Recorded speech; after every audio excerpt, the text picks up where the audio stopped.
The other thing is, historically, when the market as a whole tends to gap up, we will see secondary opportunities if there are secondary opportunities that are going to come. So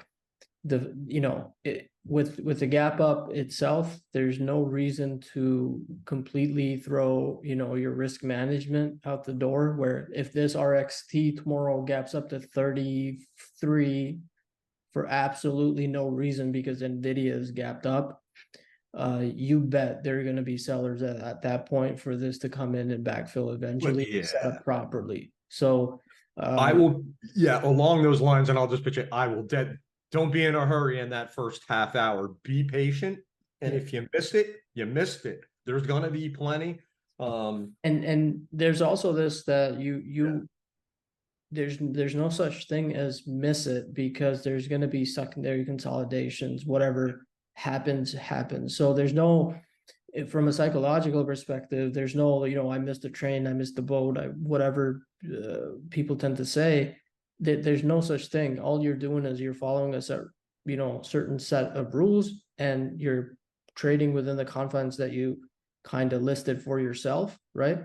And when that happens, there are going to be days where you feel stupid, and there are going to be days right after the day that you feel stupid that you feel pretty good about the system that you have because it saved your ass. So never kind of think of it from a perspective of trading or investing is not about a particular day and winning that particular day. It's about how can you consistently do it over 3, 5, 7, and in Ross's case, over 3 decades, right?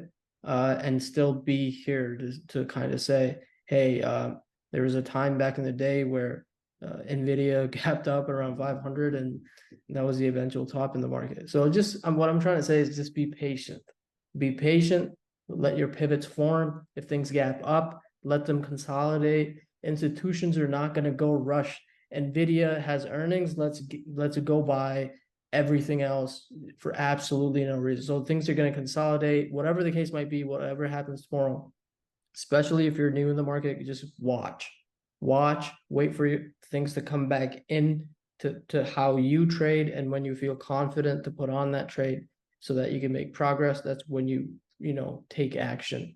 The action is not things have gapped up, throw risk management out and let's just do whatever the heck we feel like for that one day. So have the broader picture in mind. You don't want to be in a situation where you buy a Google tomorrow at 137 only to see it close at 130, and now you blame yourself because you didn't kind of follow what you said you would be doing with respect to all the sell rules. By emotion kind of takes over when you see these things. So the best thing I think you could do tomorrow is just watch the action, gauge it, Q's gap up, look at the closing range.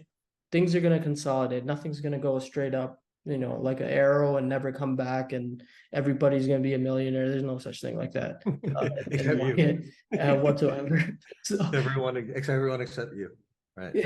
What do you feel like, though? It does. I'm not going to lie. I still sometimes at 51 years old, and when I'm feeling sorry for myself, and I'm in a rut, even if it's for 2 days. I mean, I can start going, okay, Ross, you're not 7.